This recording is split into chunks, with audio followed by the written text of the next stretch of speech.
सृष्टि बचपन से ही दिखने में सुंदर नहीं थी, लेकिन अमीर बाप की बेटी सृष्टि पर उसकी माँ जान छिड़कती। मेरी बेटी कितनी प्यारी है। भगवान सबको सृष्टि जैसी बेटी दे। सृष्टि धीरे धीरे बड़ी होती है। एक दिन सृष्टि की सहेली कहती है, तू दिखने में कितनी अजीब सी है, लेकिन मैं जानती हूँ हम सब में सबसे अच्छी शादी तो तेरी ही होगी। तेरे पापा अमीर जो है। और बता नहीं सकते यार, दहेज तो हर कोई देता है, ये क्या ज्यादा ले जाएगी अपने पति के लिए? अरे बड़े शहर में कोठी है इसके पापा की। अरे पापा की है ना, कौन सी इसकी है? इसकी होती तब तो कोई भी लड़का इससे शादी कर लेता। अरे पापा की मतलब पापा की है तो मेरी ही है ना। किसने कहा? अब तेरी तो तब होगी ना जब तेरा भाई ना हो। वैसे भी शादी के बाद सारी प्रॉपर्टी भाई के नाम होती है। सृष्टि समझ जाती है कि उसे किसी भी हालत में माँ बाप की सारी प्रॉपर्टी को अपने नाम करना है, लेकिन कैसे? एक दिन सृष्टि का भाई शीनू कहता है, बहन क्या कर रही है? तुझसे एक बात करनी है। अरे हाँ हाँ करना, मैं तो तेरी बहन हूँ।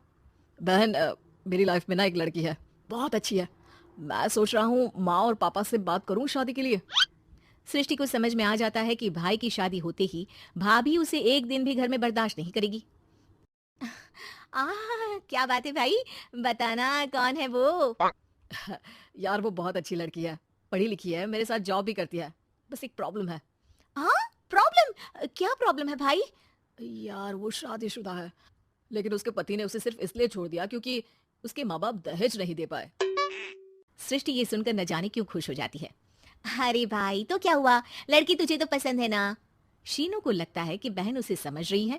वो इस बात से अनजान होता है कि उसकी बहन की मंशा पूरा घर हड़पने की है। सृष्टि अपनी माँ से कहती है, मम्मी मुझे तो बहुत चिंता है, पता है शीनू क्या कर रहा है? अरे क्या कर रहा है, वो तो काम पर जाता है और वापस घर आता है। नहीं ना माँ, वो यही तो नहीं कर रहा, बाकी सब कर रहा है। आपको पता है उससे प्यार है, और वो भी एक शादीशुदा लड़की से। ये क्या हो गया? मैं सोसाइटी में क्या मुंह दिखाऊंगी? अरे तेरे पापा तो यही कहेंगे कि मैंने ही उसे बिगाड़ दिया है। माँ देखो, मेरी बात मानो, पापा पर भी विश्वास करने की जरूरत नहीं है। अब आप ही बताओ, पापा इतनी देर घर के बाहर रहते हैं क्यों, बोलो? अरे बेटा वो तो नौकरी करते हैं ना। तू बहुत भोली है माँ। पापा का ऑफिस तो 7 बजे खत्म हो जाता है, लेकिन देखो कितनी देर से आते हैं। अरे नहीं नहीं बेटा, ऐसी कोई बात नहीं है। सृष्टि माँ को एक औरत से बात करते पिता की फोटो दिखाती है। देखो माँ कैसे हैं पापा, मैं ना कहती थी कि पापा सही नहीं है। मैं तेरे पापा से बात करूंगी, दे फोटो मुझे। ओ माँ, वो तो डिलीट हो गई। लेकिन चल, तूने तो देख लिया ना, पापा से बाद में बात कर लेना। और हाँ, मेरा नाम बिल्कुल मत लेना, हाँ माँ। अब क्या था, सृष्टि के माँ और पिता के बीच झगड़ा होना शुरू हो जाता है। सृष्टि के मन में क्या चल रहा था कोई नहीं जानता था। एक दिन, माँ सृष्टि के लिए एक लड़का देखा है, वो लोग शाम को उसे देखने आने वाले हैं। और हाँ माँ, एक खुशखबरी, मैं और पापा मिलकर एक नया बिजनेस ट्राई कर रहे हैं। शाम को लड़का आता है, सांवले रंग का। सृष्टि को तो बिल्कुल भी पसंद नहीं आता। लड़की की माँ कहती है, लड़की का चेहरा तो कोई खास नहीं, लेकिन अगर मेरे बेटे को आप लोग सेटल कर दें तो मैं उसकी शादी आपकी बेटी से करवा दूं। सृष्टि को लड़का बिल्कुल पसंद नहीं था। उसे भाई पर गुस्सा आ जाता है। लड़के वालों के जाने के बाद कहती है, माँ देखा, शीनू मेरे लिए कैसा लड़का लेकर आया, न दिखाने लायक न सुनने लायक, सेटल भी नहीं, वो भी हम करे। अरे माँ मैं जानती हूँ ये मेरी शादी किसी भी घर में क्यों करवाना चाहता है। अरे कैसी बात कर रही है बहन? तूने तो देखा ना, लड़के को मैंने ही मना कर दिया तुझसे शादी के लिए। जिसने लड़का बताया था उसने उसकी बहुत तारीफ की थी। बात आई गई हो जाती है, लेकिन सृष्टि का मन शांत नहीं होता। क्या करूँ कुछ समझ में नहीं आ रहा। मेरी शादी हो गई तो ये लोग पूरी प्रॉपर्टी शीनू के नाम कर देंगे, मेरे हाथ तो कुछ लगेगा ही नहीं। तभी सृष्टि को आइडिया आता है। वो किसी वकील को फोन करती है।